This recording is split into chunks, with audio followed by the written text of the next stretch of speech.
Vamos a continuar hablando hoy día acerca de el sacerdocio.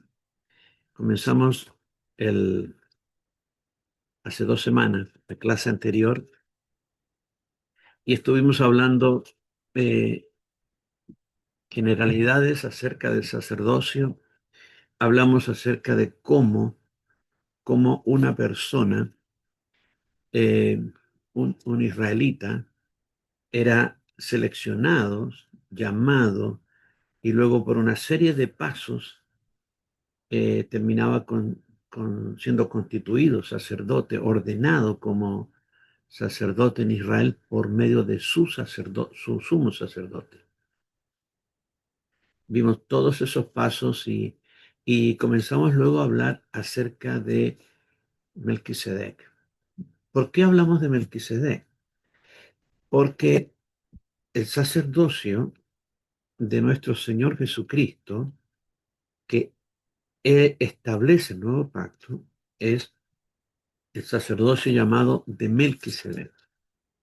Y es muy importante que tengamos bien claro quién fue este personaje, Melquisedec, porque para nosotros es muy relevante, porque si Jesucristo es sacerdote, es sumo sacerdote, según el orden de Melquisedec, nosotros que somos sus sacerdotes, llamados por él y ordenados por él y establecidos por él, somos sacerdotes en el mismo tipo de sacerdocio que él es.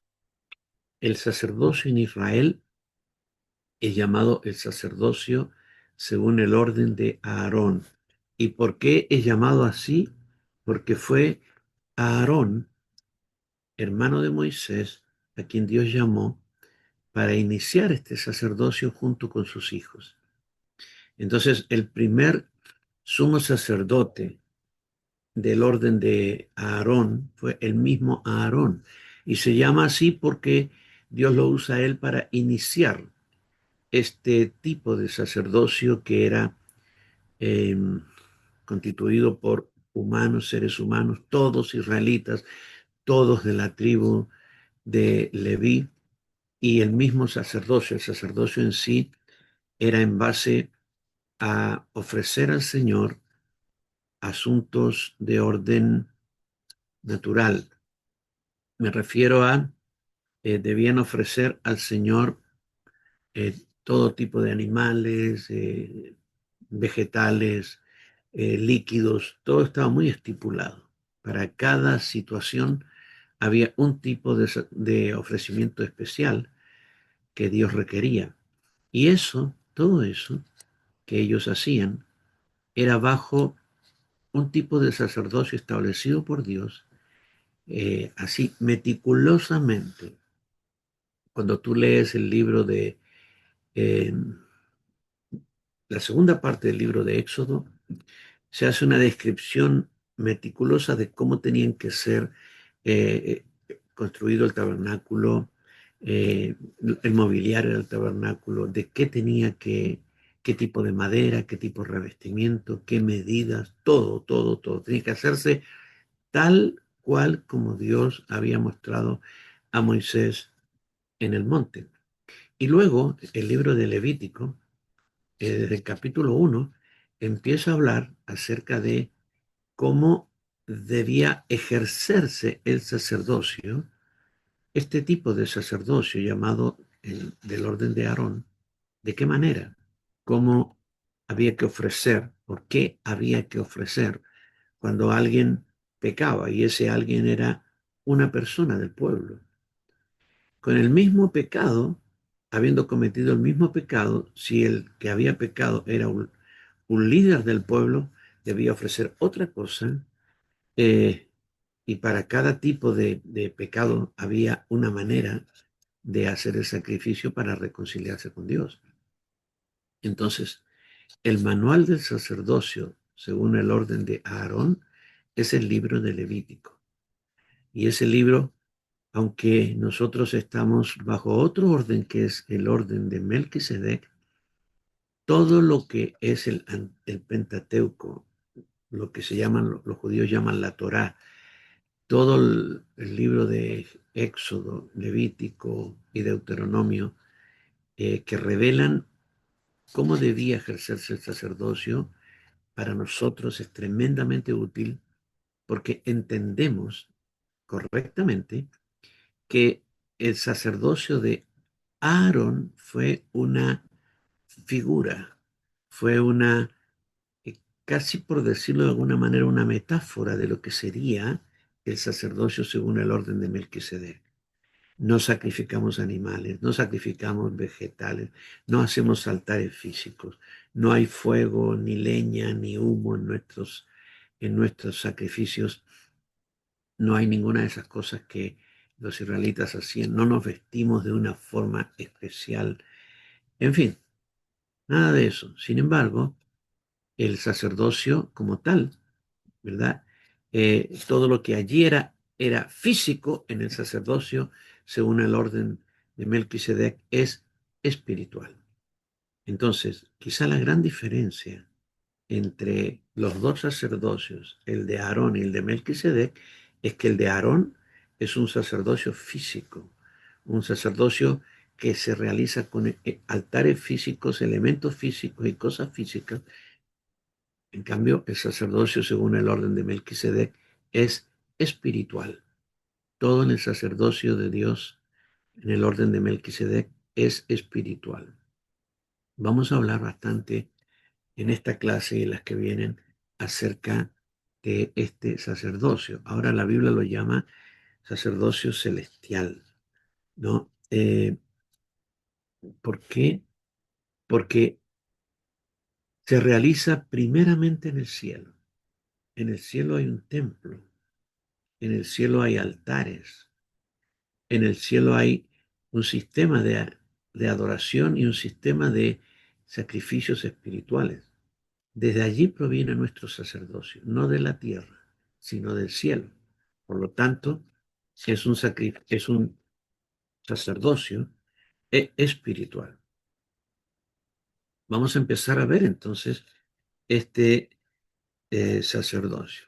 ¿Por qué se llama el sacerdocio según el orden de Melquisedec? Y a Cristo se le llama sumo sacerdote según el orden de Melquisedec. En la clase anterior, nosotros hablamos de que Dios llama ciertos asuntos con el nombre de la persona, el humano, que inició eh, ciertos movimientos o ciertas obras de Dios. Por ejemplo, él le llama a Abraham el padre de la fe o el padre de los que son de la fe. En realidad el padre es nuestro Padre Celestial. Él es nuestro Padre. Pero el libro de Gálatas dice que Abraham es nuestro Padre, ¿no? Y, sin embargo, claro que lo es porque en el sentido de que fue el primero que tuvo una fe como la nuestra, que creyó a Dios y por su sola fe fue justificado. Igual que tú y yo, que hemos creído a Dios y sin hacer ningún sacrificio de animal, sin hacer ninguna cosa que hacían los israelitas, que Dios les exigía, nosotros hemos sido perdonados, justificados, salvados por el Señor. Entonces, así como Abraham fue el primero en tener esa clase de fe que le cree a Dios, pero absolutamente, él es llamado el padre de la fe. Y en el libro de Mateo, capítulo 1, versículo 1, es muy curioso, pero también es importante que lo podamos entender acá. Dice, libro de la genealogía de Jesucristo, hijo de David, hijo de Abraham. Se dice acá que Jesucristo es hijo de David y que es hijo de Abraham. Y según el pensamiento judío, el padre siempre es mayor que el hijo. Entonces, ¿quién es mayor? ¿David o Cristo. Abraham o Cristo, porque aquí a Jesucristo se le llama hijo de David, hijo de Abraham. En una primera lectura, si no supiéramos quién es Jesucristo, nosotros diríamos que Abraham es mayor que Jesús y diríamos que David es mayor que el Señor Jesucristo, pero ninguno de los dos es mayor que él. ¿Por qué se menciona a David y a Abraham en el libro de Mateo? Primero, se menciona a David porque el libro tiene una orientación determinada por Dios. Dios lo inspira a Mateo a escribir este evangelio para probar y demostrar que Jesús es el rey prometido. Y David fue el primer rey escogido y aprobado por Dios, conforme al corazón de Dios. Aunque el primer rey de Israel no fue David, sino Saúl, el primer rey escogido de acuerdo al corazón de Dios fue David. Y a David Dios le prometió que de su descendencia, sí, vendrían los reyes de Israel y que uno de esos reyes gobernaría eternamente. Y ese uno era el Señor Jesucristo. Por eso a Jesucristo se le llama Hijo de David. El Evangelio de Mateo fue escrito principalmente para los judíos, para probar a los judíos que Jesucristo es descendiente directo de David y por lo tanto tiene derecho absoluto, derecho legal, a ser el rey de Israel. Se le llama hijo de Abraham porque Abraham es el padre o el progenitor, el que Dios usó para iniciar el pueblo escogido, el pueblo de Israel. Eh, en realidad, Jacob fue el instrumento finalmente. Abraham tuvo dos hijos, ustedes recuerdan, ¿no es cierto? Ismael y Isaac. Ismael no era, Isaac sí. Y entonces, cuando Isaac tiene a sus hijos, sigue la línea y viene Jacob. Isaac tuvo dos hijos, fueron, eh, ¿no es cierto?, Esaú y Jacob. Esaú no era, pero era Jacob. Y luego con Jacob empieza la multiplicación. Jacob tiene 12 hijos y ahí empieza Israel formalmente. Pero el padre de esta descendencia es Abraham, el primero que Dios levanta para constituir al pueblo de Israel. Entonces, al primero en su género, al primero que inicia algo, con quien Dios inicia algo, se le llama padre o se le nombra como el nombre de esa persona. Por ejemplo, Aarón fue el primero en desarrollar el sacerdocio que Dios tenía para Israel. Y todos los que vienen después son hechos sacerdotes según el orden de Aarón o según como Dios usó e instruyó a Aarón para ser sacerdote. Melquisedec es el primero también en su género y fue el primero a quien Dios usó con ese sacerdocio que ahora tú y yo tenemos y ese sacerdocio celestial que tiene nuestro Señor Jesucristo. Por eso a él se le llama según el orden de Aarón, de Melquisedec. ¿Quién es mayor, David o Cristo? Indudablemente Jesucristo. ¿Quién es mayor, Abraham o Jesucristo? Indudablemente Jesucristo. ¿Quién es mayor, Melquisedec o Jesucristo? Indudablemente Jesucristo. Jesucristo es sumo sacerdote según el orden de Melquisedec. Melquisedec fue el primero a quien Dios levanta para ese tipo de sacerdocio, pero hoy día el sumo sacerdote de Melquisedec, el jefe de Melquisedec, es el Señor Jesucristo. Entonces, Jesucristo es mayor que todos. El libro de Hebreos habla del Señor Jesucristo y dice que mayor que los ángeles, mayor que Moisés, mayor que Josué, mayor que Abraham, mayor que Melquisedec, mayor que todos. Él es el mayor, ¿verdad? El supremo, nuestro Señor. Muy bien.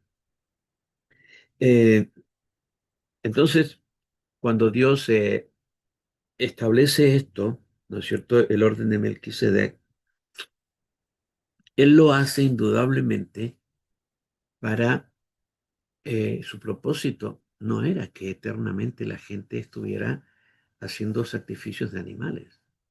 Los sacrificios de animales, los altares físicos, los templos físicos, la vestidura, todo aquello que se veía que era tan hermoso, tan fastuoso, por decirlo de alguna manera, era temporal, estaba destinado a durar un tiempo, solo un tiempo, y además de ser temporal, era material.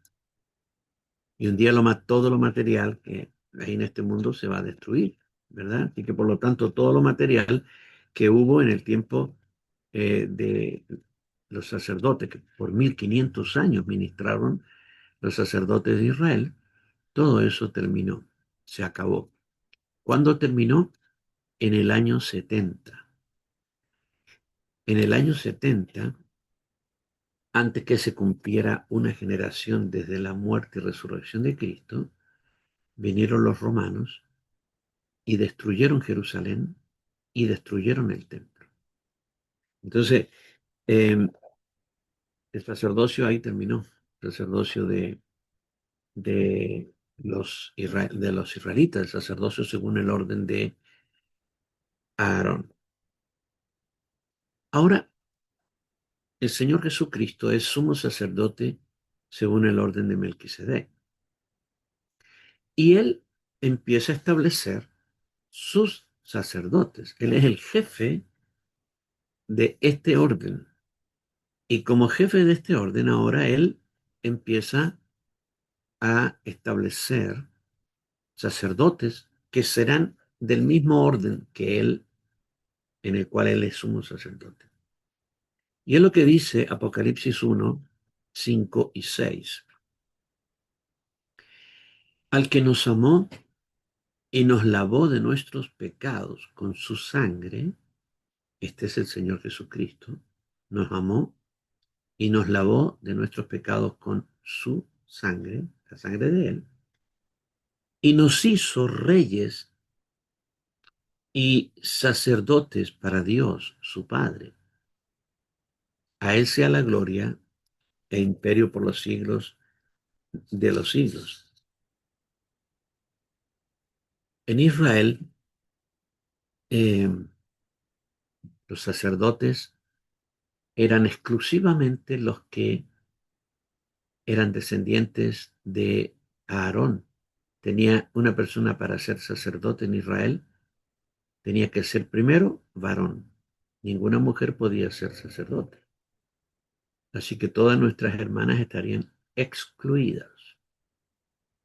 En segundo lugar, tenía que pertenecer a la tribu de Leví. Había 12 tribus y la tribu de Leví fue la escogida para el sacerdocio. En tercer lugar, tenía que ser descendiente directo de Aarón. Y en cuarto lugar, no debía tener defectos, los defectos que se mencionaron en la escritura y que los vimos la semana pasada. Así que si alguien pasaba este filtro, estos cuatro requisitos, podía ser sacerdote, ungido sacerdote en Israel. Si no pasaba el filtro, imposible, aunque fuera de la tribu de Leví, que era la tribu sacerdotal. Um, pero cuando el Señor nos llama, ahora, a nosotros, todos aquellos a quienes Él llama, los constituye sacerdotes suyos. Observa el pasaje. Vamos de nuevo ahí. Apocalipsis 1, 5 y 6. Está hablando Juan, pero está hablando en plural. Está escribiendo este libro a todos los cristianos, a todos los hijos de Dios. Esta es un libro revelacional, pero es una carta abierta a todos los que son de Cristo. ¿Y qué dice? Al que nos amó, a todos nosotros, y nos lavó de nuestros pecados porque todos pecamos, nos lavó con su sangre y nos hizo reyes y sacerdotes para Dios su Padre. ¿Tú puedes decirlo conmigo en primera persona? ¿Sí? Repítelo conmigo así. Al que me amó y me lavó de mis pecados con su sangre y me hizo rey y sacerdote para Dios su Padre. Así que piensa, tú fuiste amado, sigues siendo amado por el Señor. Él te lavó de los pecados con su sangre y te hizo, te constituyó, te estableció como rey y sacerdote de Él. No es algo que va a ocurrir en el futuro, algún día, cuando tú llegues a cierto nivel espiritual. No, tú hoy eres sacerdote, rey y sacerdote de Dios. ¿Puedes creer eso? ¿Puedes creerlo? Entonces di conmigo, soy rey y sacerdote del Señor. No mañana, sino hoy. Hoy soy sacerdote y rey del Señor. Amén. Ahora, en el sacerdocio de Aarón, para ser sacerdote, dijimos, había que pertenecer a la tribu de Leví. Y ningún sacerdote podía ser rey a la vez y sacerdote, porque para ser rey había que pertenecer a la tribu de Judá. El primer requisito era pertenecer a la tribu de Judá para ser rey. El segundo requisito era ser descendiente directo del rey David. Y el tercer requisito era ser escogido por Dios de entre los hijos, que había un descendiente de David, a lo mejor tenía 5 hijos, y había que Dios escogía uno de ellos. Generalmente el mayor, pero a veces no era el mayor. En muchos casos es como que Dios se salta al mayor y escoge al segundo, al que viene después. Pero estos tres requisitos debían cumplirse para ser rey: ser de la tribu de Judá, ser descendiente directo del rey David y ser escogido por Dios. Y los requisitos para ser sacerdote: ser de la tribu de Leví, ser descendiente directo de Aarón, ¿no es cierto? Eh, y no tener defectos, los defectos que están establecidos ahí. Ahora, nadie puede tener las dos funciones. Nadie puede ser rey y sacerdote a la vez en Israel. O eres rey o eres sacerdote. O eres sacerdote o eres rey. No puedes cumplir las dos funciones. Es imposible. Nadie. Nadie puede hacerlo. Ahora, el Señor Jesucristo es sumo sacerdote y es rey y sacerdote a la vez. Rey y sacerdote a la vez. Y observa, no te constituyó solo sacerdote, te constituyó como rey. Tú eres rey de Dios. Tú eres reina de Dios. Sí, rey es para los varones, ¿verdad? Sí. Rey de Dios. Eres reina de Dios. ¿Lo puedes creer? ¿Puedes creer que eres un rey y una reina? ¿Sí? Muy bien. Eso eres. Aunque no lo creas, eso eres. Este no es tema de que si lo creo, realmente, si lo creo, llego a ser. No, no, no. Lo creas o no lo creas, eres ambas cosas, porque Él ya te constituyó. Amén. Eso dice el apóstol Juan. Mira lo que dice el apóstol Pedro en la segunda carta, pero en el primer libro, primera carta, capítulo 2, versículo 9. Vosotros sois linaje, no está hablando a nosotros, linaje escogido, real sacerdocio, sacerdocio real, ambas funciones, sacerdote y rey. Es decir, que Dios nos dio una autoridad sacerdotal y una autoridad gubernamental. Una autoridad sacerdotal como sacerdotes y una autoridad gubernamental como reyes. Por eso tú puedes gobernar espiritualmente en este mundo. Jesús le dijo a sus discípulos, os doy potestad sobre todo, pueden ustedes pisar serpientes y escorpiones y les doy autoridad sobre toda potestad del enemigo y nada les dañará. Tenemos esta autoridad. ¿La creemos? Yo creo que algunos no la creen mucho o no entienden cómo, cómo hay que funcionar como rey. ¿Cómo hay que funcionar como rey? El enemigo, viene acá y yo me voy al cuarto a orar. Señor, por favor, derrota al enemigo, a mi enemigo que me está ahí asediando. No, no, tú tienes que sacar la espada y salir adelante y pelear y Dios te va a dar la victoria. Las victorias se consiguen usando la autoridad. Déjame decirte algo al respecto, porque somos reyes y sacerdotes. Lo he explicado antes, pero lo digo en breve. No todas las personas que tienen autoridad espiritual tienen dominio. El dominio ocurre cuando usamos la autoridad. Si no utilizas la autoridad que tienes, la tienes, la tienes, no la has perdido, pero no estás ejerciendo dominio. Tú estás ejerciendo dominio cuando las cosas te obedecen, cuando los demonios te obedecen, cuando los sucesos te obedecen, cuando los poderes de la naturaleza te obedecen, cuando el mundo espiritual te obedece, tú estás ejerciendo dominio.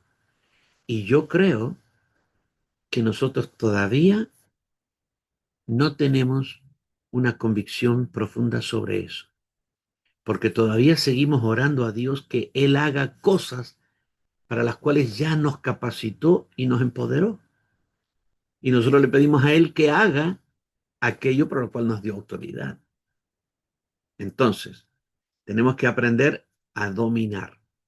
Y conmigo, Señor, tengo que aprender a dominar, a ejercer el dominio. Te diré que el dominio, la única forma de ejercer el dominio es dando órdenes, dando órdenes. La oración es para otra cosa, pero cuando das órdenes, empiezas a ejercer el dominio espiritual que el Señor te ha dado en el nombre de Jesús. Ok, ahora, el sacerdocio, según el orden de Melquisedec, es pre y post levítico. Pre y post levítico. El sacerdocio, según el orden de Aarón, también se le llama sacerdocio levítico, porque el sacerdocio fue entregado a la tribu de Leví. Entonces, es prelevítico. ¿Por qué? Porque 500 años antes que se ungiera al primer sacerdote, que fue Aarón, sacerdocio levítico, 500 años antes aparece Melquisedec ejerciendo el sacerdocio espiritual y celestial que ahora tenemos nosotros. Así es que es prelevítico y es postlevítico porque en el año 70, cuando vinieron los romanos, destruyeron el templo de Jerusalén y destruyeron los altares y destruyeron todo. Y si no hay templo, los sacerdotes no pueden ministrar, los sacerdotes israelitas no pueden ministrar. ¿Siguen existiendo los descendientes de Aarón? Claro. ¿Realizan sacrificios? No, no pueden. ¿Por qué no pueden? Porque Dios dijo que solamente se deben hacer en el lugar que Él escogió. Y ese lugar es Jerusalén, el templo de Jerusalén. Y en Jerusalén no hay templo judío. Por lo tanto, ellos no pueden realizar el sacerdocio. Los sacerdotes israelitas actuales, desde el año 70 hasta ahora, o sea, han pasado 1900 y tantos, casi 2000 años, 1950 años por lo menos han pasado, donde el sacerdocio levítico ha estado inactivo, totalmente. ¿Y sabes por qué está inactivo? porque Dios lo desactivó. El libro de Hebreos, cuando está escrito, cuando se escribe el libro de Hebreos, dice este sacerdocio está próximo a desaparecer. Y así es, ha desaparecido por 1950 años. Siguieron naciendo descendientes de Aarón y muchos hábiles para hacerlo, sin defecto físico, etcétera, descendientes directos, y no pueden ser sacerdotes. Entonces, ¿qué hacen? Conducen sinagogas. Sinagogas. ¿Qué es la sinagoga? Es el actual templo judío, que es como las iglesias cristianas, un edificio en medio de la ciudad, pero allí no hay humo, no hay sacrificio, no hay fuego, no hay altares, nada. Es para la enseñanza. La sinagoga es para la enseñanza y es para cantarle a Dios, a Jehová Dios. Pero allí no se ejerce el sacerdocio. Allí solo se ejerce la maestría. Los sacerdotes también, vamos a ver más adelante los roles que tenía el sacerdote y cómo esos roles hoy día son nuestros. Y uno de esos roles es ser maestro, enseñar la ley al pueblo. Y ellos hacen eso, pero no pueden hacer su principal función, que era reconectar al hombre con Dios por medio de sacrificios. Eso no lo pueden hacer por 1950 años. ¿Por qué? Porque Dios terminó con ese sacerdocio según el orden de Aarón. Y terminó. Fíjate qué interesante es esto. Cuando Jesús murió, cuando Jesús murió, el velo del templo fue rasgado de arriba a abajo. Hubo un terremoto, pero el velo del templo fue rasgado de arriba a abajo. Pregunto, ¿por qué habrá sido rasgado de arriba a abajo y no de abajo hacia arriba? ¿Por qué habrá sido rasgado de arriba a abajo? La respuesta es que Dios lo rasgó de arriba a abajo. ¿Qué significaba eso? A ese lugar donde nadie podía entrar, solamente el sumo sacerdote una vez por año. Estamos hablando del sacerdocio levítico. Una vez por año el sumo sacerdote podía ingresar. Ese lugar que era infranqueable, nadie podía entrar. Si entraba allí y no era sumo sacerdote, seguramente moría. Así que ningún israelita, por más consagrado a Dios que fuera, eh, algún día soñó, pretendió llegar a ese lugar. Sabía que nadie podía ser, un solo hombre en todo Israel. Muy bien. Ahora Dios rompe el velo y abre el camino para entrar al lugar santísimo. Y la Biblia dice eso, que fue abierto el camino. Y hoy tú y yo podemos entrar al lugar santísimo. Y todo el que cree en Jesús puede entrar al lugar santísimo. Mira, hoy tú lo entiendes, ¿verdad? Yo lo entiendo, nosotros lo entendemos, pero los judíos no lo entendieron. ¿Sabes qué hicieron? Repararon el velo y siguieron haciendo su culto como todos los días. Ellos tendrían que haber entendido que de arriba abajo, porque lo dice claramente, Dios rompió ese velo, pero ellos lo repararon, ¿verdad? Y siguieron haciendo su culto de sacrificios de animales, derramamiento de sangre, altar, fuego y todo lo demás. Ok, ahora, eh, dije que el sacerdocio eh, es pre y post levítico.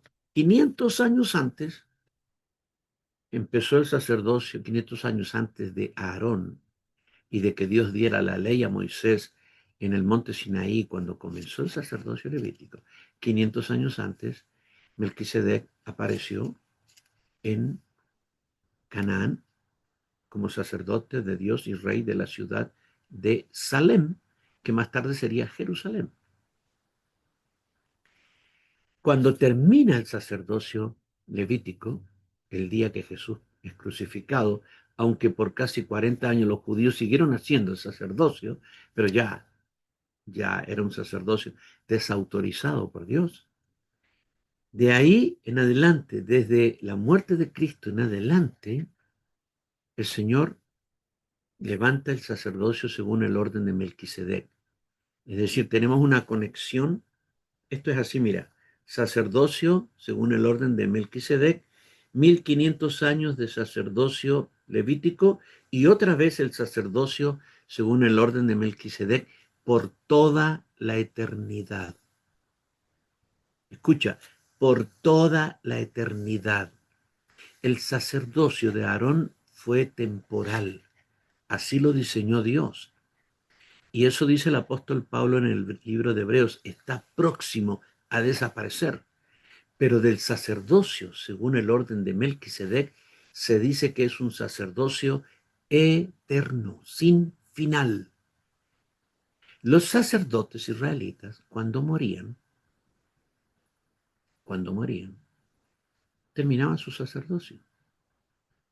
Y cuando ellos resuciten, los que serán salvos de los sacerdotes, porque seguramente habrá salvos y perdidos, cuando resuciten, no resucitarán como sacerdotes, porque en la eternidad no son sacerdotes. Aquí en la tierra eran sacerdotes. Pero todos nuestros hermanos que han muerto en Cristo y aún desconociendo que eran sacerdotes, porque la enseñanza sobre el sacerdocio en la iglesia cristiana ha sido muy escasa, muy, muy escasa. La iglesia católica entendió el sacerdocio como que era el ministerio de una casta, de un grupo especial de personas llamadas a eso. Entonces, la Iglesia Católica tiene sacerdotes, pero para ser sacerdotes tú tienes que hacer no sé, una serie de requisitos, tienes que estudiar, tienes que hacer un montón de cosas para ser constituido sacerdote católico romano. Pero la gran verdad es que todos los que son de Cristo, todos, absolutamente todos, desde el momento en que nacen en Cristo, ya son sacerdotes. No lo saben y algunos mueren sin saberlo. Generaciones y generaciones de cristianos murieron sin saber que eran sacerdotes, porque la religión cristiana de los siglos pasados eh, anuló esa enseñanza, anuló esa verdad. Y sabes, la gente decía, bueno, él es sacerdote, pero yo no.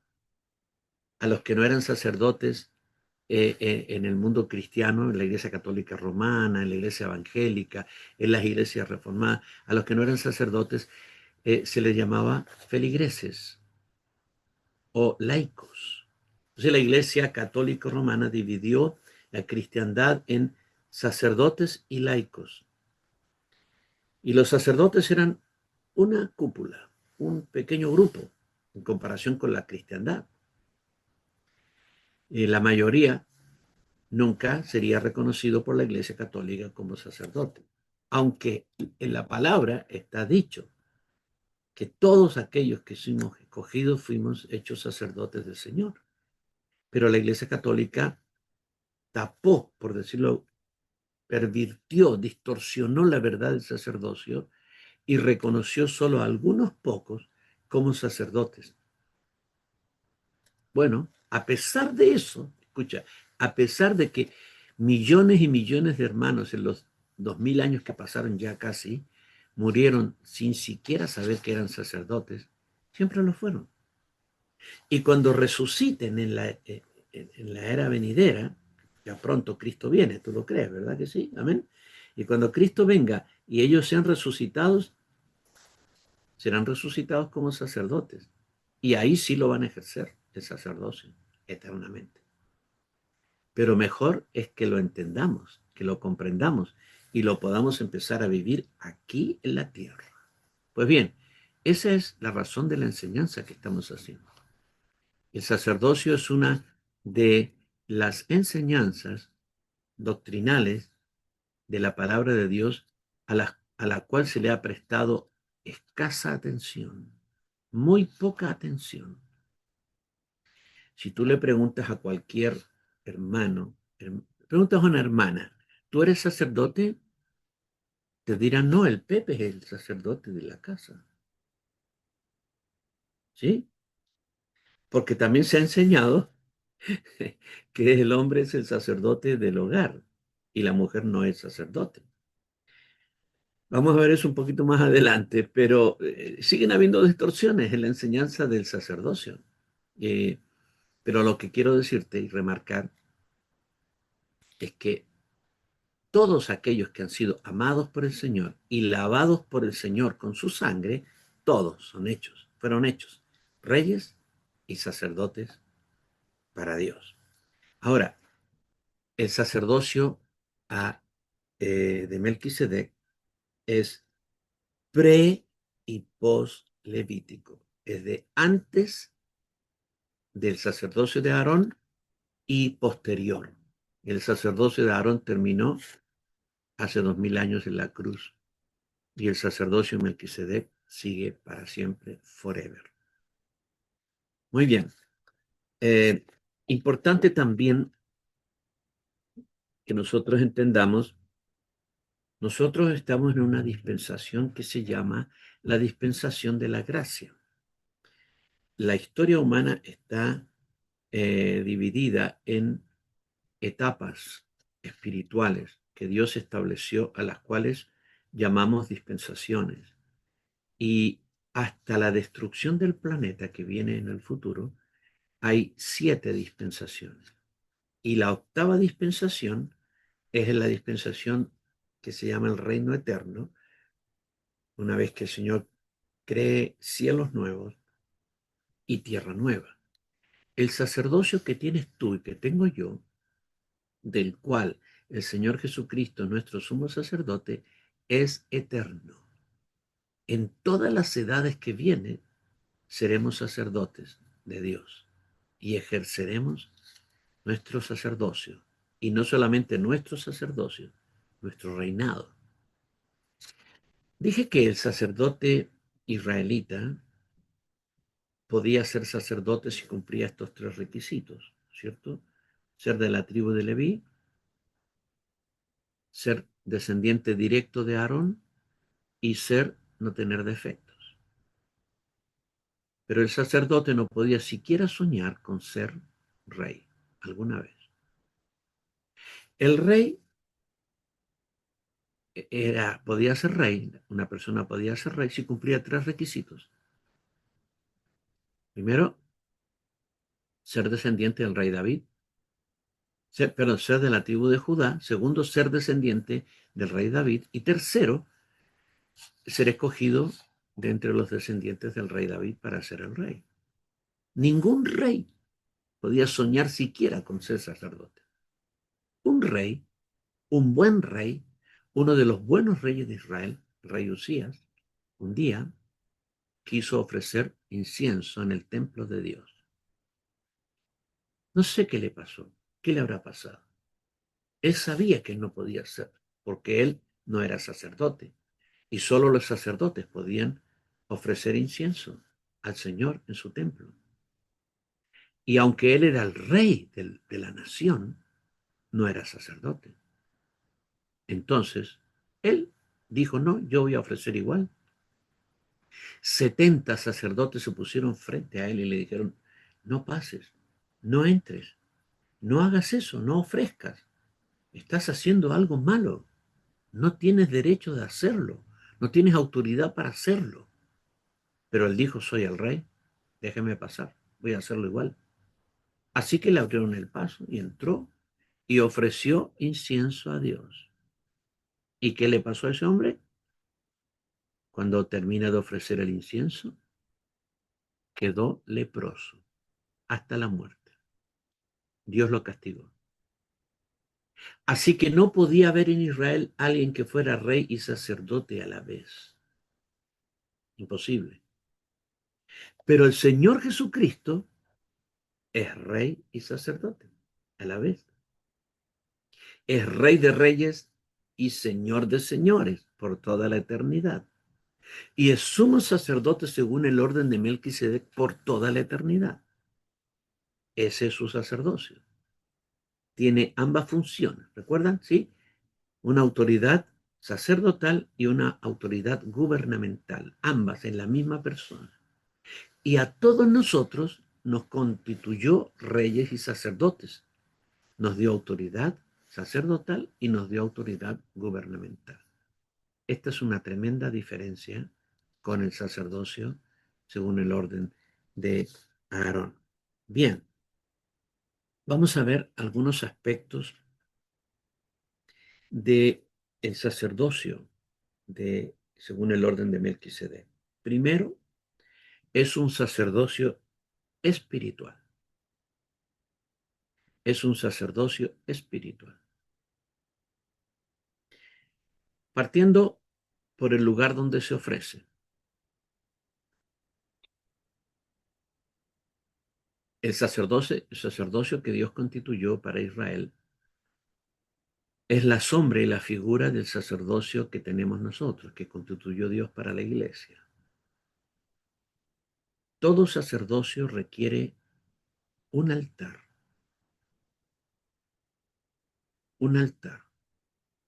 y un templo, un lugar donde ofrecer. El templo de Israel era un templo físico. Por eso cuando es destruido el templo por los romanos, los sacerdotes ya no tienen un lugar ni un altar. Ellos no pueden construir altares en su casa porque Dios lo prohibió. Entonces, su sacerdocio quedó desactivado. Pero nuestro sacerdocio, el nuestro, es un sacerdocio espiritual. Y el templo en el cual nosotros ofrecemos es un templo espiritual. Tú y yo le llamamos templo a las casas o edificios donde congregamos la iglesia para reuniones generales. Le llamamos templo. Algunos le llaman la iglesia. En realidad la iglesia somos nosotros, los humanos nacidos de nuevo. El templo, le llamamos templo, y la gente, los cristianos evangélicos se relacionan así, mira. Hola, ¿qué tal? ¿Tú eres Juan? Sí, yo soy Pedro. Ah, bien. ¿Eres cristiano? Sí, sí, sí. ¿Y dónde está tu iglesia? Esa es la pregunta. ¿Dónde está tu iglesia? No, mi iglesia está en la calle tal, esquina tal. Se están refiriendo al templo, no a la iglesia, porque la iglesia son esas dos personas que están hablando ahí. La iglesia está donde estamos nosotros. Mira, tú estás en tu casa, ahí está la iglesia. Ajá. Y acá también está la iglesia, porque estoy yo. Y allá, unas habitaciones más allá, está mi esposa, que es la iglesia. Y está la pastora Cintia, que es la iglesia. Nosotros somos la iglesia. Pero utilizamos lugares para reunirnos, lugares de reunión, a los cuales le llamamos templo, aunque no son el templo de Dios. Son una casa que usamos para poder juntarnos. Convocamos a ese lugar a todos nuestros hermanos y allí celebramos al Señor nuestras reuniones, nuestra adoración. Pero el templo, el verdadero templo es espiritual. La mujer samaritana le dijo a Jesús, ¿dónde hay que adorar? ¿Dónde hay que adorar? ¿En Jerusalén? ¿Dónde está? En ese tiempo el templo estaba en pie. ¿En Jerusalén? ¿O aquí en el monte Gerizim? Los samaritanos habían construido allí en Gerizim eh, el templo, su templo, que adoraban a Jehová también. Pero uno de los descendientes de los macabeos, Juan Hircano, destruyó el templo de los samaritanos. Y ellos no tuvieron más templo, pero seguían adorando en ese mismo lugar, en esa misma locación donde estuvo su templo, en un monte ahí en Samaria. Entonces, los samaritanos, la mujer samaritana, respondiendo a eso, ese es su pensamiento, su doctrina, Dice, necesitas un lugar físico. ¿Cuál es el lugar físico correcto? ¿Es este monte aquí en Samaria o es allá en Jerusalén, donde está el templo? Jesús le dice, mujer, mira, viene la hora y es ahora. Llegó la hora, es ahora, donde ni en este monte, es decir, ni en Jerusalén adoraréis al Padre. ¿Qué le está diciendo? Que el templo de Jerusalén, que era el lugar más sagrado de Israel, el lugar donde Dios hablaba, donde el hombre se conectaba con Dios, donde llevaban sus sacrificios, etcétera, sería caducado. Dios dejaría de manifestarse en ese templo. Estaba diciendo, es ahora. No pasaron 3 años, Jesús muere. Pasan menos de 40 años y el templo es destruido. Se acabó. No hay más templo. Entonces, la casa donde ofrecemos los sacrificios a Dios es espiritual. El templo es espiritual. Fíjate en primera de Pedro 2:5, dice, vosotros también como piedras vivas, sed edificados como casa espiritual y sacerdocio santo para ofrecer sacrificios espirituales aceptables a Dios por medio de Jesucristo. Aquí habla de dos cosas, de la casa y del sacerdocio. No hay sacerdocio si no hay casa. ¿Cuál es la casa? La casa espiritual de Dios, el templo. En el templo, ¿no es cierto? Vamos a ver un poco más adelante que hay tres partes del templo, tres atrios, tres ámbitos, tres dimensiones del templo. El atrio, el lugar santo y el lugar santísimo. Nosotros tenemos un templo que contiene esas tres dimensiones. El atrio, el lugar santo y el lugar santísimo. Cada uno de nosotros debe conocer el templo, debe ser consciente del templo en el que ministramos. Si no tuviéramos este templo, aunque somos sacerdotes, no podríamos ministrarle a Dios. ¿Por qué le podemos ministrar? Porque tenemos casa, porque tenemos templo, porque Dios no recibe ninguna adoración fuera de su casa, fuera de su templo. Pero tenemos casa, tenemos templo. Entonces, todo sacrificio y ofrenda y adoración que damos a Dios es recibida porque lo hacemos en su casa. Ya vamos a ir a las tres partes a qué corresponde el día de hoy. Pero lo que quiero establecer primero es que la casa es espiritual. Estamos diciendo que nuestro sacerdocio es espiritual. Primero, la casa es espiritual. En segundo lugar, los sacrificios son espirituales. Los sacrificios que hacemos como sacerdotes del Señor son espirituales. Eh, nosotros por esta cosa, mira, estamos tan condicionados por por el alma y por las cosas naturales, que es el ámbito del cual somos más conscientes, creemos que cuando se habla de cosas espirituales, porque son invisibles a nosotros, son menos reales o menos sustanciales. Eh, Creemos a lo que tocamos, percibimos, oímos, olemos. A- Creemos a aquello que nuestros cinco sentidos son capaces de percibir. Pero cosas que son invisibles, decimos sí, pero es como que lo invisible parece fuera como nebuloso, como no sustancial, que no tuviera, ¿cierto? De alguna forma con textura, fuerza, que fuera como irreal casi. Pero ¿saben lo que dice la Biblia acerca de lo invisible? En 2 Corintios 4:18 dice, no mirando nosotros las cosas que se ven, no mirando nosotros las cosas que se ven, sino las que no se ven.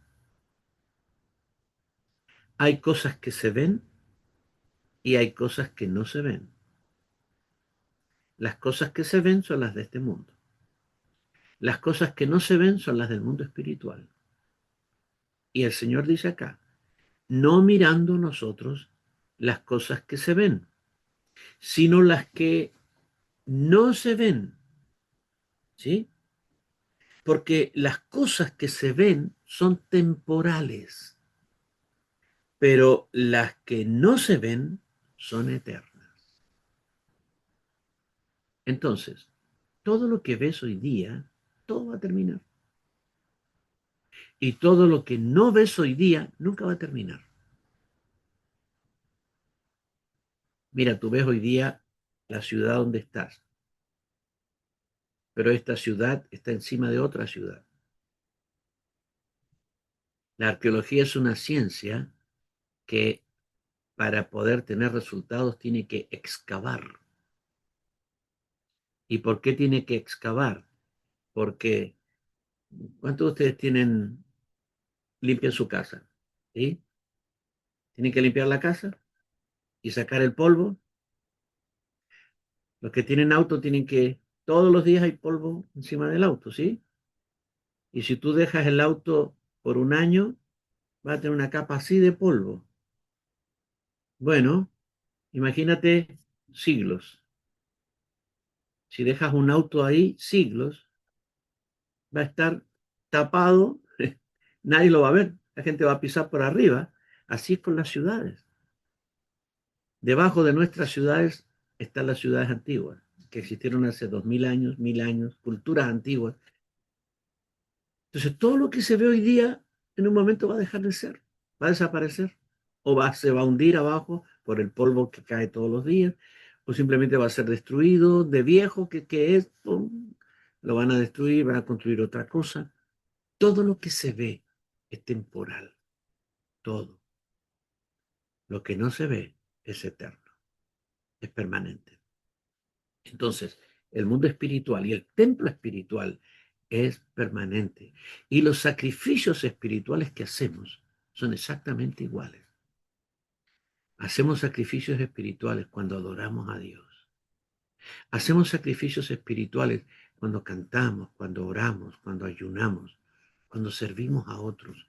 Hacemos sacrificios espirituales cuando ofrecemos al Señor, la gente, vamos, evangelizamos, la gente se entrega y nosotros los ofrecemos al Señor.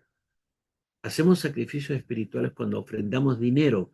Mira, acá la tierra es dinero, pero cuando tú lo ofrendas, se convierte en sacrificio espiritual. Se convierte en un poder espiritual. Cuando tú diezmas aquí en la tierra, es dinero. Y mientras que está en el bolsillo del que diezma, es dinero común. Pero cuando ese dinero se entrega como diezmo, adquiere una dimensión espiritual. Se convierte en el mundo espiritual en un sacrificio que Dios acepta. Entonces, todo lo que ofrecemos, todo lo que ofrecemos, aunque esté involucrado el aspecto físico, porque cuando tú estás orando, tú estás hablando, tú estás moviendo tu boca. Cuando estás adorando, levantaste las manos, te postraste, danzaste, bailaste para el Señor. Y todo eso es físico, pero Dios lo recibe como un sacrificio espiritual. Nada físico entra en el templo de Dios. Solo las cosas espirituales, convertidas en cosas espirituales. Bien, entonces todos los sacrificios son espirituales. Por eso Pedro dice en Primera de Pedro, vosotros también, como piedras vivas, sed edificados como casa espiritual y sacerdocio santo para ofrecer sacrificios espirituales aceptables a Dios por medio de Jesucristo. Así que este es un sacerdocio espiritual. Tienes, número uno, un templo espiritual. Número dos, sacrificios espirituales. Número tres, los sacerdotes son ministros del Espíritu. Nosotros somos ministros del Espíritu y somos seres espirituales. Y como seres espirituales desde nuestro espíritu le ministramos a Dios. Entonces, sí también somos humanos, estamos en la parte humana. Sin embargo, observa esto. En el Antiguo Testamento no hubo regeneración, excepto Melquisedec. Lo vamos a ver eso de luego. Melquisedec fue hecho semejante al Hijo de Dios. Melquisedec era un hombre al que Dios transformó, al que Dios regeneró. Eso es lo que dice el libro de Hebreos, capítulo 7. Fue hecho semejante al Hijo de Dios. Y tú y yo hemos sido hechos semejantes al Hijo de Dios. ¿En qué sentido? En que a nosotros se nos dio una segunda naturaleza, ¿sí? La naturaleza de Dios, la naturaleza divina. Y Melquisedec experimentó lo mismo, una segunda naturaleza. Los sacerdotes israelitas ministraron solamente con la naturaleza humana. El espíritu estaba dormido, el espíritu estaba inactivo, su espíritu. Pero cuando venimos al Señor, nacemos de nuevo. Podríamos decir que el nuevo nacimiento es la reactivación del espíritu, es un renacimiento. Nuestro espíritu se reactiva espiritualmente con Cristo y desde ese momento funcionamos con el espíritu, también con el alma. Funcionamos con el alma para todas las cosas de este mundo, pero funcionamos con el espíritu para todas las cosas de Dios. Y entonces, eh, somos sacerdotes del espíritu. Funcionamos con el espíritu, ministramos con el espíritu. Romanos capítulo 1, versículo 9. Porque testigo me es Dios, a quien sirvo en mi espíritu, en el evangelio de su Hijo. Sirvo en mi espíritu. Sirvo en mi espíritu. Ningún sacerdote que haya existido antes de Cristo, excepto Melquisedec, podría decir esto. Porque ningún sacerdote, desde Adán hasta Cristo, ninguno tuvo su espíritu activado. El día que el hombre pecó en el jardín del Edén, murió. ¿Ustedes recuerdan, no es cierto? Esa muerte no significó la aniquilación, sino la desactivación. Hay muchas cosas que fueron desactivadas del hombre allí en el jardín del Edén y luego el hombre pagó las consecuencias. Pero la primera consecuencia fue esa. Cuando venimos a Cristo, resucita nuestro espíritu, lo reactiva y empezamos a funcionar con el espíritu, además de la naturaleza divina que nos ha sido dada. En 2 de Corintios 3:6 se nos llama ministros del espíritu. Nos hizo ministros competentes de un nuevo pacto, no de la letra, sino del espíritu, porque la letra mata, más el espíritu vivifica. Entonces nosotros, aunque para ministrar con nuestro espíritu ejercemos muchas cosas, por ejemplo, tú vas a ministrarle a alguien y le pones la mano, ¿verdad? Y el hombre sana. ¿Qué pasó ahí? Usaste el cuerpo, pero tu cuerpo fue simplemente un canal y un punto de contacto para que lo que está en tu espíritu se transfiriera al hombre que fue ministrado. Nuestra voz es un canal de transferencia de lo que está en nuestro espíritu cuando hablamos, cuando predicamos, cuando ministramos a la gente. Nuestros pies, nuestras manos, nuestra mirada, nuestros ojos. A veces solo miras a alguien y Dios lo toca. Tu mirada, tu voz, tu cuerpo físico, todos son transmisores, canales a través de los cuales la gracia que está en nuestro espíritu se transmite a la gente. Ok, ahora, entonces decimos que el sacerdocio, según el orden de Melquisedec, fue un sacerdocio espiritual y es un sacerdocio espiritual. En segundo lugar, tenemos que decir que es un sacerdocio humano divino. humano divino. ¿Sí? Hechos 7:3, hablando de Melquisedec, dice que este Melquisedec fue hecho semejante al Hijo de Dios. Él fue una primicia que anunciaba lo que vendría 2000 años después. Melquisedec fue una primicia que Dios levantó y era el sacerdote por medio del cual Dios anunció que 2000 años después aparecerían el sumo sacerdote y todos nosotros que somos sacerdotes según ese orden. Cuando dice fue hecho semejante al Hijo de Dios es porque se le dio naturaleza divina. Tú tienes naturaleza humana y tienes naturaleza divina. ¿Puedes creer esto? ¿Sí? Segunda de Pedro 1:4. Nos ha dado preciosas y grandísimas promesas para que por ellas llegaseis a ser participantes de la naturaleza divina, para que por medio de ellas llegases a ser, tiempo pasado, participantes de la naturaleza divina. Tú participas de la naturaleza divina.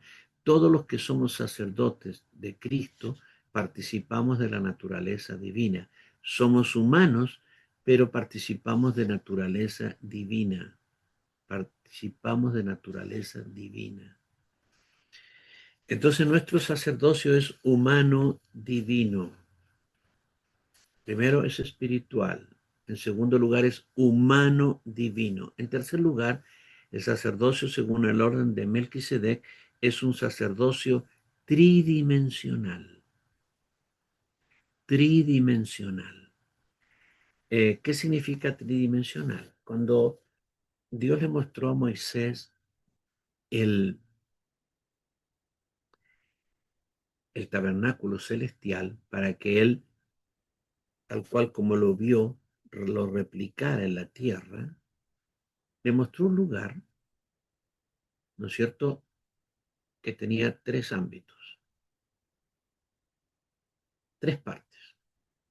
El atrio o patio, el lugar santo y el lugar santísimo. Tres partes, tres ámbitos distintos, tres dimensiones distintas. En cada ámbito, en cada lugar, se hacen cosas distintas. En el atrio se realizan ciertas funciones espirituales. En el lugar santo otras funciones espirituales distintas. Y en el lugar santísimo otra función completamente distinta. Así que cada parte, cada ámbito es para distintas cosas. Así es el templo que Dios le mostró, o el tabernáculo que Dios le mostró a Moisés. ¿Sí? Pues bien, el templo de Dios, en el cual nosotros ministramos, tiene estas tres partes. Exactamente igual. La primera es el atrio, y el atrio corresponde a nuestro cuerpo. Primera de Corintios 6:19. Primera de Corintios 6:19. ¿Ignoráis que vuestro cuerpo es templo del Espíritu Santo, el cual está en vosotros, el cual tenéis de Dios y que no sois vuestros? ¿Ignoráis que vuestro cuerpo es templo del Espíritu Santo, el cual está en vosotros, el cual tenéis de Dios y que no sois vuestros? Así que tu cuerpo y mi cuerpo es templo del Espíritu Santo. Tu cuerpo y mi cuerpo es la casa donde Dios está. Y corresponde a la primera parte del templo de Dios. Dios le llama templo en el Nuevo Testamento a tres cosas. Primero, a mi cuerpo, tu cuerpo. En segundo lugar, le llama templo a la iglesia. No a un templo en particular, a la iglesia que somos nosotros. La iglesia tiene una posición espiritual. Dios la estableció en el segundo cielo. En el primer cielo, acá, porque hay tres cielos, en el primer cielo está la primera parte del templo, que es nuestro cuerpo. En el segundo cielo está la iglesia, sentada en los lugares celestiales, juntamente con Cristo. Es lo que dice Efesios capítulo 2, 21 y 22. Todo el edificio, bien coordinado, va creciendo. Está hablando de la iglesia. Todo el edificio, bien coordinado, va creciendo para ser un templo santo en el Señor, en quien vosotros también sois juntamente edificados para morada de Dios en el Espíritu.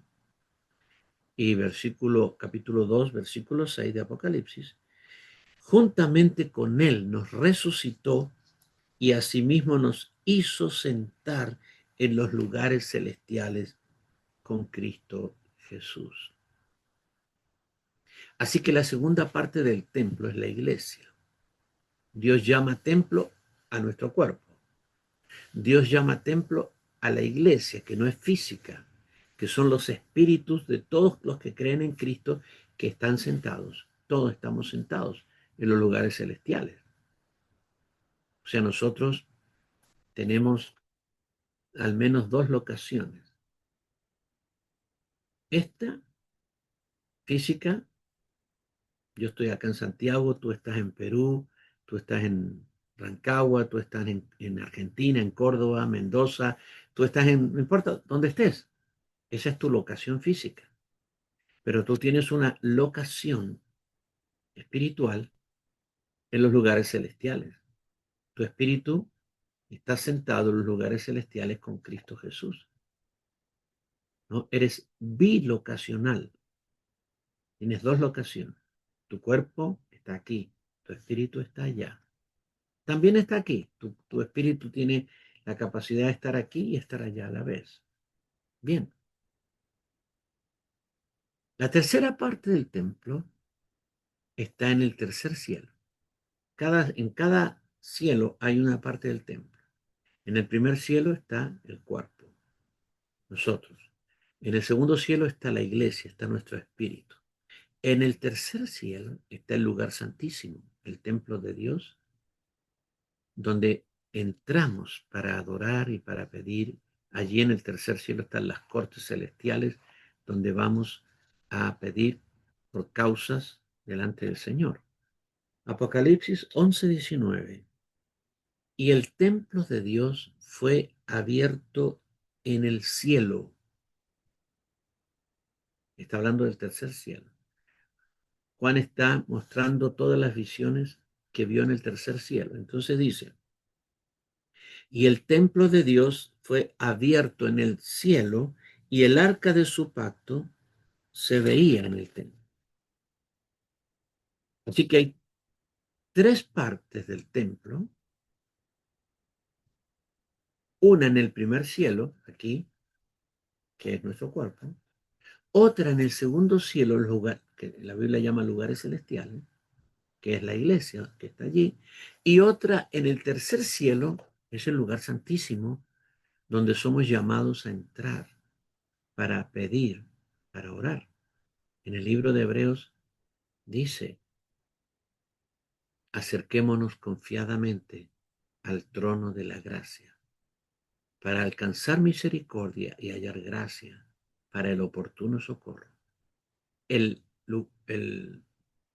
trono de la gracia o altar de la misericordia está en el lugar santísimo. Es el llamado propiciatorio, donde Dios concede favor y gracia. Ahí vamos. Allí en el lugar santísimo están las cortes celestiales, donde somos acusados y también tenemos victorias legales cuando vamos y hacemos nuestro trabajo en las cortes del cielo. Entonces, no vivimos en el tercer cielo, nuestro espíritu no vive ahí, vivirá en la Nueva Jerusalén. Pero no, pero ¿sabes? Nosotros vamos allí continuamente. Vamos allí, ¿cómo vamos allí? Pasamos del segundo cielo al tercer cielo, entramos para adorar, entramos para ofrecer sacrificios espirituales, entramos para presentar demandas delante del Señor, entramos para interceder por otros y luego que terminamos nuestra función ahí, regresamos a nuestro lugar, que es los lugares celestiales, el lugar de la iglesia hoy. Cuando la iglesia sea glorificada, ocupará otro lugar en el mundo espiritual. Bueno, así que tenemos estas tres partes del templo que es importante que tengamos conciencia de ellas. Veamos ahora otro aspecto. Las etapas sacerdotales que ha habido y las que habrán. Las etapas sacerdotales y el sacerdocio según el orden de Melquisedec. Eso vamos a ver. Nosotros tenemos al menos 5 etapas sacerdotales que han ocurrido en la historia humana. 4 ya han ocurrido y la quinta va a ocurrir. La primera etapa sacerdotal le llamamos sacerdocio unipersonal. Sacerdocio unipersonal. La primera acción sacerdotal que vemos en la Biblia, la primera que algún humano realizó en la palabra de Dios, fue la ofrenda que trajeron Caín y Abel al Señor.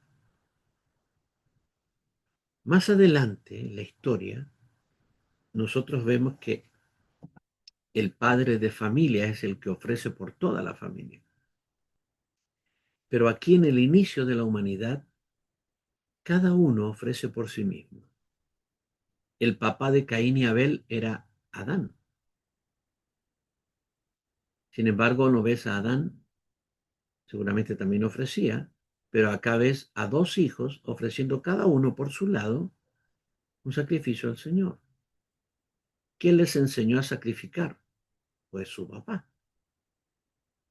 ¿Quién les enseñó esta tarea sacerdotal? Su papá.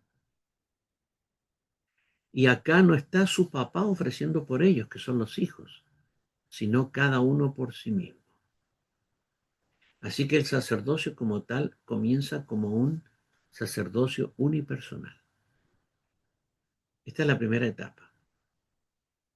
Pasa el tiempo, ¿no es cierto? Y aquí tenemos, por ejemplo, Génesis 4, 3 y 4, que dice, aconteció andando el tiempo que Caín trajo del fruto de la tierra una ofrenda a Jehová, y Abel trajo también de los primogénitos de sus ovejas, de lo más gordo de ellas. Bien, ¿cuánto tiempo duró este sacerdocio unipersonal? No lo sabemos, pero muy probablemente duró hasta el diluvio, porque después del diluvio vemos al padre de familia ofreciendo por toda la familia. Apenas termina el diluvio y apenas Noé sale del arca con la familia, salen, Noé ofrece un sacrificio por él y por toda su familia. En Génesis 8:20, edificó Noé un altar a Jehová y tomó de todo animal limpio y de toda ave limpia y ofreció holocausto en el altar. De Noé en adelante, por muchos siglos, el padre de familia era también el sacerdote familiar. Entonces tú ves a Noé ofreciendo sacrificios por su familia. Ves a Job ofreciendo sacrificios por su familia. Ves a Abraham ofreciendo sacrificios por él y su familia.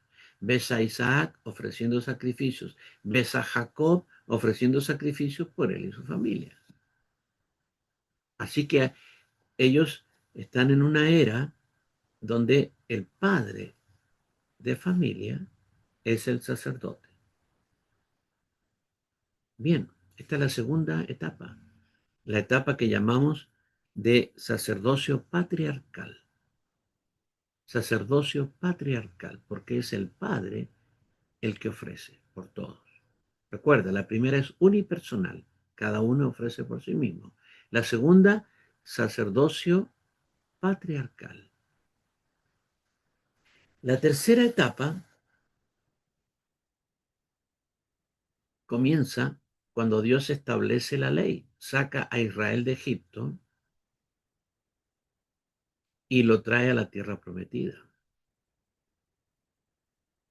Y cuando lo trae a la tierra prometida, dice Deuteronomio 12:14.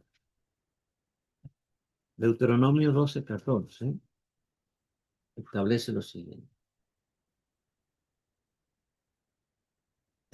Cuando dice Deuteronomio 13:14, 13:14, cuídate de no ofrecer tus holocaustos en cualquier lugar que vieres, sino que en el lugar que Jehová escogiere, en una de tus tribus, allí ofrecerás tus holocaustos y allí harás todo lo que yo te mando.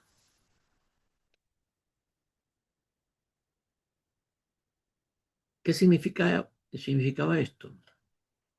Antes de esto, por ejemplo, Abraham llegó a Betel y levantó un altar y le ofreció a Dios.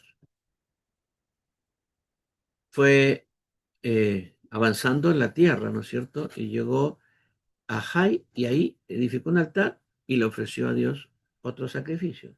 Fue a Hebrón y en Hebrón otro sacrificio. Y donde él iba, Abraham edificaba altares. Así que cuando tú veías digamos, la estela de Abraham, tenía un montón de altares edificados en Canaán. Donde él estaba, él, ¿no es cierto?, construía un altar para ofrecerle a Dios por su familia. Ahora, cuando tú tienes esto, tú ves esto, Dios cambia radicalmente las cosas cuando viene la ley. ¿Y cuál es el cambio radical? Primero, que el padre de familia pierde su sacerdocio. Ya no es el sacerdote. Ya no hay sacerdote familiar. Ahora Dios establece un lugar donde se tienen que llevar todos los sacrificios y establece un sacerdocio para toda la nación. ¿Quiénes son estos sacerdotes? Los descendientes de Aarón. Entonces el hombre que estaba ofreciendo en su propia tienda o en su propia casa a Dios ya no puede hacerlo. Ya no puede hacerlo. Ahora que entraron a la tierra prometida, nadie puede ofrecer sacrificio en su casa. Nadie puede hacer un altar en el patio de su casa y ofrecerle sacrificio a Dios. No se puede. Está prohibido. Y está tan prohibido que observa lo que dice Levítico 17, 3 y 4. Levítico 17, 3 y 4.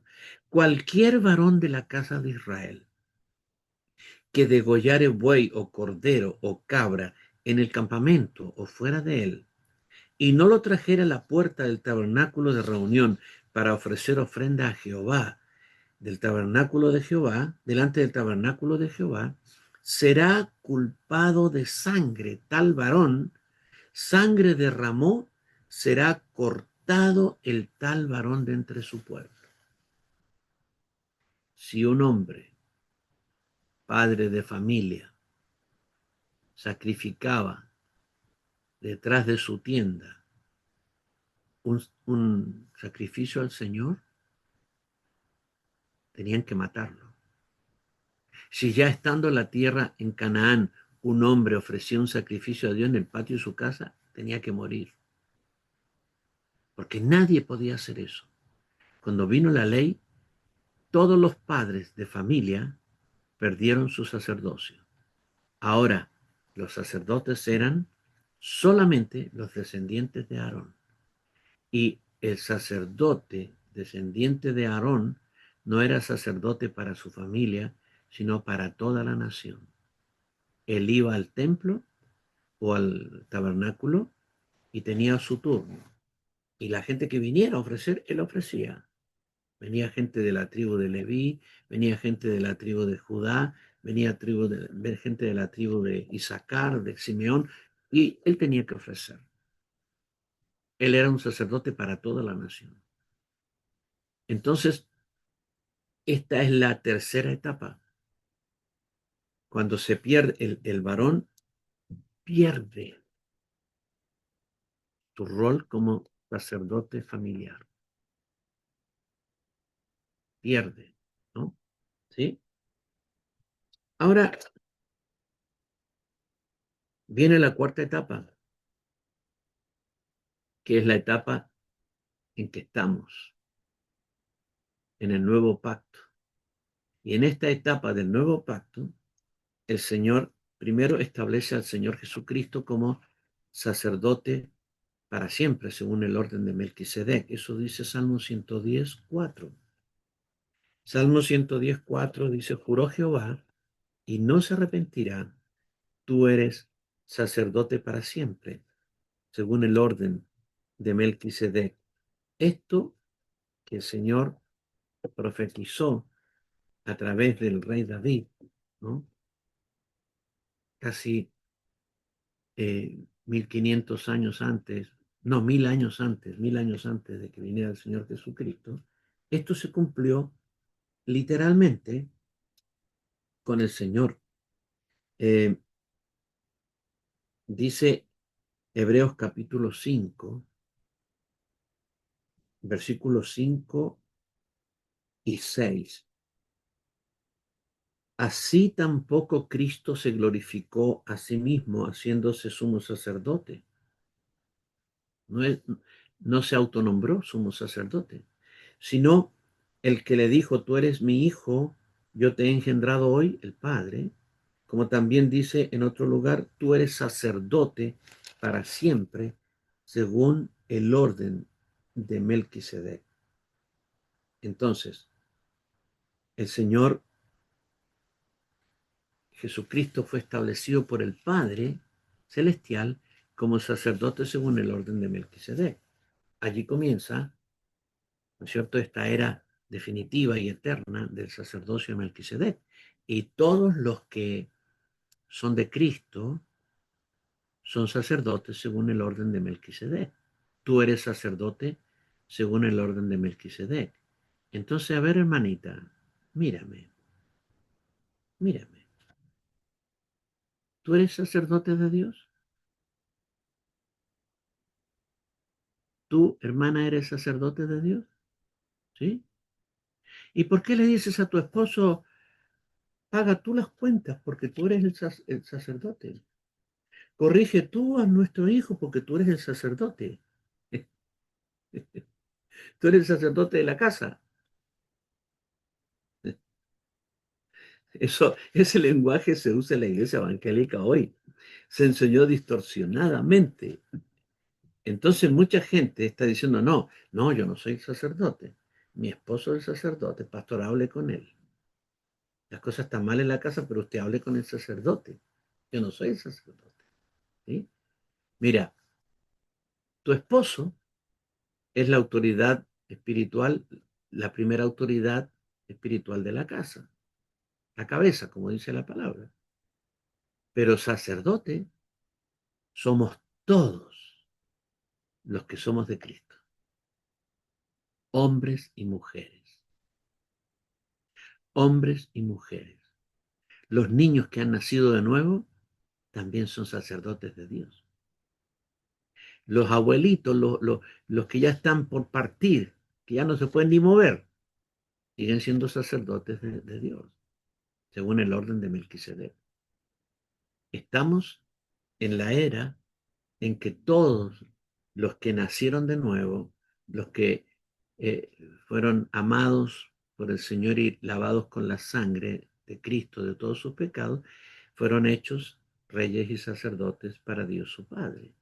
Entonces, todas las hermanas son sacerdotes, todos los hermanos son sacerdotes. Y que deja de decirle a tu marido: tú eres el sacerdote de la casa. ¿sí? Dile, tú eres el responsable delante de Dios porque eres la cabeza, ¿sí? Eso se lo puedes decir. Eres la cabeza que el Señor puso. Pero sacerdote somos todos. Esto está claro, ¿verdad? ¿Sí? ¿Está claro? Amén. Bien, todo. Ok. La última etapa, la quinta etapa, el sacerdocio universal. Tú sabes que lo que viene para adelante, estamos en el año 2026, y lo que viene para adelante ya está revelado. El Señor ya escribió en las profecías las noticias que los diarios y los periodistas van a publicar en el futuro. Todo ya está revelado. Y entonces, eso se llama, los eventos del futuro se llama escatología, el estudio de los eventos futuros. La escatología divina nos enseña que el próximo evento que vendrá será el arrebatamiento de la iglesia. Es el próximo gran evento espiritual. Seremos arrebatados, ¿sí? En un abrir y cerrar de ojos. Los que durmieron en Cristo, los que ya partieron, ellos serán resucitados con cuerpos incorruptibles. Y nosotros, si estamos todavía aquí cuando Cristo venga, seremos transformados con cuerpos incorruptibles, igual que los que fueron resucitados. Y iremos con el Señor. Seremos arrebatados y seremos llevados al cielo. Y pasaremos por el tribunal de Cristo, donde toda nuestra obra será aprobada. Todo lo que hemos hecho para el Señor será aprobada por fuego. Es decir, todo lo que hiciste para el Señor, todas las canciones que cantaste, todas las ofrendas que diste, todo el trabajo evangelístico que hiciste, todo lo que hemos hecho, lo van a poner en el altar y le van a aplicar fuego divino. Y lo que quede, si es que queda, no, sí va a quedar, ojalá, ¿no es cierto? Porque el Señor no solamente está mirando lo que hago, sino la motivación con que lo hago y si lo estoy haciendo con mi alma solamente o con mi espíritu. Entonces, todo aquello que permanezca después del fuego, de todo aquello vamos a recibir recompensa. Tu salvación está asegurada, pero tu recompensa todavía no. Dijo el Señor, he aquí vengo pronto y mi galardón conmigo para recompensar a cada uno según sea su obra. Pero esa recompensa va a ser lo que quedó de esa obra después del fuego. Entonces, tenemos que servir al Señor con todas nuestras fuerzas, con el espíritu y con motivación correcta. Nunca sirvas a Dios para competir con alguien o no sé, o para demostrar que tú eres tal cual, cual persona, ¿no? No, sirve a Dios con humildad, con sencillez, sirve a Dios con intensidad, sirve a Dios con perseverancia y Dios te va a recompensar. Ahora, lo que viene para adelante, después, escucha, después que pasemos por el tribunal de Cristo y nos den los galardones, vamos a ir a las bodas del Cordero y allí se formalizará la relación de Cristo con la iglesia. Y luego de eso, Cristo con su iglesia y con ángeles descenderá a este mundo. En ese intertanto entre el arrebatamiento de la iglesia y que Cristo viene ahora, baja de nuevo, hay 7 años, a los cuales la Biblia le llama la gran tribulación. En la tierra acá hay 7 años. Arriba el tiempo es de otra forma, pero acá en la tierra pasan 7 años. Entonces, desde el arrebatamiento hasta que volvemos a bajar, pero ahora con Cristo, como los santos de Dios, como el ejército de Dios, aquí en la tierra aparece el anticristo, el falso profeta, la marca de la bestia, todas esas cosas, ¿no? Eh, Todavía nadie ha sido marcado por la bestia, así que si los que se vacunaron de COVID y pensaban que en la vacuna venía la marca de la bestia, se equivocaron, porque eso va a ocurrir después que Cristo nos lleve a su presencia. Nosotros no vamos a estar aquí cuando aparezca el anticristo. Tienes que tener esa seguridad porque eso es lo que declara la Biblia. Vamos a descender con el Señor y el Señor va a terminar con el anticristo, el falso profeta, su ejército, todo, y va a establecer su reino aquí por 1000 años. 1000 años. Va a reinar con nosotros por 1000 años. Su centro de operaciones será la ciudad de Jerusalén y va a reinar por 1000 años. Cuando se cumplan los 1000 años, en ese tiempo, antes de empezar a reinar, el diablo será atado y echado en el abismo. Cuando se cumplan los 1000 años, el diablo será soltado y saldrá para engañar a las naciones y levantará otra vez un ejército contra el Señor. Y cuando eso esté ocurriendo y venga contra Jerusalén, el lugar que el Señor ha establecido, eh, el Señor destruirá todo, ¿sí? Destruirá el ejército, destruirá todos los que se rebelaron contra él, y el diablo será echado al lago de fuego, donde está destinado. La tierra será destruida y aparecerá un trono. Un trono es el trono del juicio final.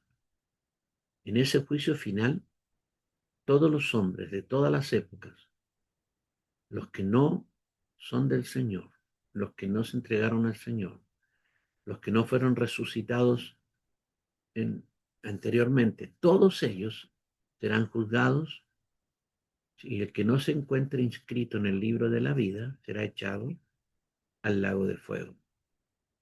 Y esa será la condenación eterna. No termina la historia ahí, porque el Señor ahora crea cielos nuevos y tierra nueva, nuevo planeta. Y en ese nuevo planeta hace descender la nueva Jerusalén, que es la ciudad que está en el cielo, fue edificada en el cielo por Dios. Y esa ciudad va a descender a la nueva Jerusalén y será la capital del universo. Será el lugar desde donde Dios regirá todo el universo. Adivina quién estará ahí en la nueva Jerusalén. ¿Quiénes serán eh, habitantes de la nueva Jerusalén? ¿Sí? Nosotros. Amén.